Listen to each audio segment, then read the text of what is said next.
నమస్తే, జర్నలిస్ట్ మీ కేఎంఆర్. జోదం 3 పువ్వులు 6 కాయలుగా.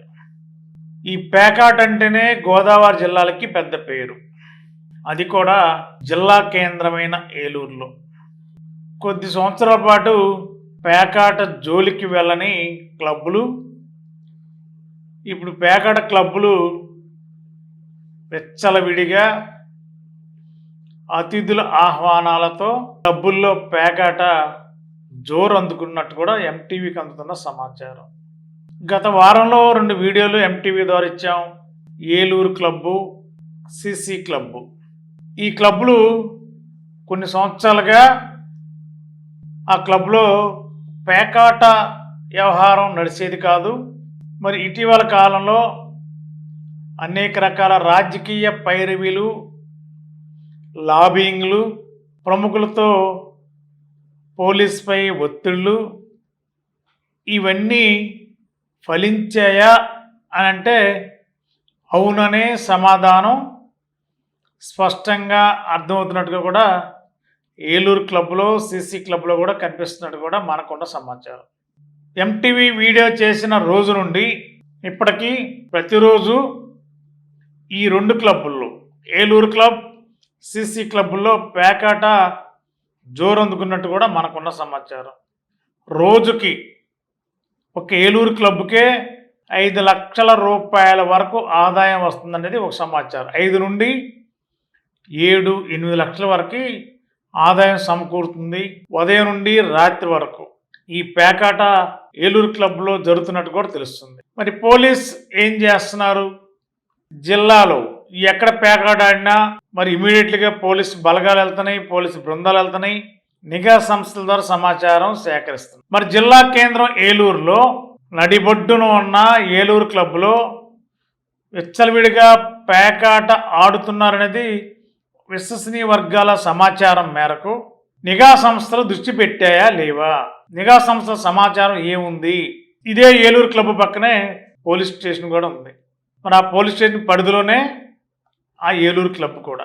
మరి జిల్లా కేంద్రంలో పోలీస్ డిపార్ట్మెంట్ అధికారులందరూ కూడా ఇక్కడే హెడ్ క్వార్టర్లో ఉన్నారు. ప్రతినిత్యం ఏదో మూలన పేకాటోళ్ళని ఒకళ్ళిద్దరిని పట్టుకోవడం, ఇంత క్యాష్ నగదు రికవరీ చేసామని చెప్పడం అనేది రోజువారీ స్టేట్మెంట్ లాగా కనిపిస్తున్న సందర్భాలే. కానీ పెద్ద ఎత్తున జోదం ఏలూరు క్లబ్లో జరుగుతుందని చెప్పి ప్రచారం జరుగుతుంటే కనీసం ఏలూరు క్లబ్ పైన కానీ, సిసి క్లబ్ పైన కానీ పోలీసులు వెళ్ళి దృష్టి పెట్టి ఏం జరుగుతుందో తెలుసుకునే ప్రయత్నం చేయలేదని అంటే పొలిటికల్ లాబింగ్ బాగా పనిచేసిందా? ఏ స్థాయిలో పనిచేస్తుంది? అంటే ఏలూరు క్లబ్కి, సిసి క్లబ్కి ఏమైనా ప్రత్యేకమైన సదుపాయాలు కానీ లేకపోతే ప్రత్యేకమైన అనుమతులు ఏమైనా ఉన్నాయా? వీటి మీద ప్రజల్లో చర్చ జరుగుతుంది.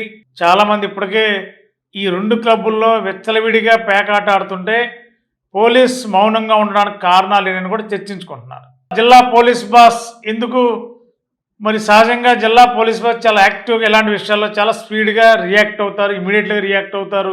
మరి ఈ క్లబ్బుల్లో పేకాట ఉదయం సాయంత్రం 3 పువ్వులు 6 కాయలుగా జరుగుతుందని చెప్పి ఒక ప్రచారం జరుగుతుంటే కనీసం ఈ క్లబ్బుల వైపు పోలీస్ డిపార్ట్మెంట్ ఎందుకు వెళ్ళడం లేదనేదే జనంలో ఉన్న అనేక రకాల అనుమానాలు ఇవి. మరి ఏలూరు క్లబ్లో అయితే చాలామంది ప్రముఖులు సభ్యులు, దాంట్లో చాలామంది వారి సన్నిహితులకి, స్నేహితులకి, అతిథుల్ని ఫోన్లు చేసి రండి ఈ క్లబ్లో పేకాట ఆడుకుందామని చెప్పి కూడా ఆహ్వానాలు వెళ్తున్నట్టు కూడా తెలుస్తుంది. అంటే ప్రత్యేకమైన అనుమతి ఏమైనా ప్రభుత్వం కానీ పోలీసు కానీ అనుమతి ఇచ్చిందా అనేది ప్రశ్న ఉత్పన్నమవుతుంది. మరి ఏలూరు క్లబ్ వైపు కానీ, సిసి క్లబ్ వైపు కానీ కనీసం కానిస్టేబుల్గా దగ్గర నుంచి ఎవరు కూడా తొంగి చూసే పరిస్థితి లేదంటే ప్రజల్లో అవుననే సమాధానం వస్తుంది. పేకాట ఆడుకోవడానికి అనేక రకాల ఒత్తిళ్లు పనిచేసాయని కూడా ప్రచారం జరుగుతుంది. మరి ఏది వాస్తవం ఏది అవాస్తవం అనేది స్పష్టం అవ్వాలి. మరి జిల్లా కేంద్రం ఏలూరులో ఇలా పేకాట విచ్చలవిడిగా జరిగితే మరి మిగిలిన ప్రాంతాల్లో చెప్పుకోవాల్సిన అవసరం ఏమైనా ఉందా? పోలీస్ ఈ పేకాట శిబిరాలపైన దాడులు చేయడం మర్చిపోయారా, లేదంటే పైన ఒత్తిళ్ళు మర్చిపోయేలా చేసేయా అనేది సందేహం ప్రజల్లో కనిపిస్తుంది. మనం ఎంటీవీకి ఉన్న విశ్వసనీయ వర్గాల సమాచారం, జనరల్గా మీడియాకి కొన్ని సోర్సులు ఉంటాయి. ఆ సోర్స్ ఆధారంగా అవి ఎవరికి చెప్పకూడదు, చెప్పనివి కూడా రకరకాల సోర్స్లో సమాచారం వస్తుంటుంది. ఎంటీవీకి అందిన సమాచారం అయితే ఏలూరు టౌన్ క్లబ్ సంబంధించి దగ్గరగా ఉన్న సమాచారమే, నాకు వచ్చిన సమాచారం ఇది. మరి పోలీసులు ఒక్కసారి ఏలూరు క్లబ్ పైన, సీసీ క్లబ్ పైన ఒక్కసారి దాడి చేస్తే అక్కడ పేకాట ఉందా లేదా, పేకాట జరుగుతుందా లేదా అనేది క్లారిటీ వస్తుంది. మరి రోజుకి లక్షల రూపాయలు క్లబ్బులకు ఆదాయం వస్తున్నప్పుడు పేకాట ఆడితేనే కదా, ఆడకపోతే ఆదాయాలు ఎలా వస్తాయి? పిచ్చాపాటిగా కూర్చుని కబుర్లు చెప్పుకుని 13 ముక్కల ఆట ఆడుకుంటే డబ్బులు ఆదాయం ఎలా వస్తుంది ఈ క్లబ్బులకి?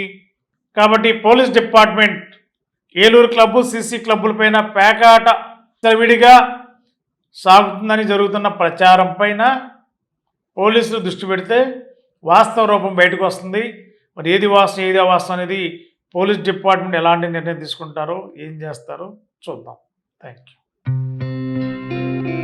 గత 20 సంవత్సరాలుగా దంత సమస్యలతో పాటు దవడ మరియు ముఖ సంబంధ సమస్యలకు చక్కని చికిత్సలు అందిస్తున్న శ్రీ రామకృష్ణ దంత వైద్యశాల, నరసింహారావుపేట, ఏలూరు.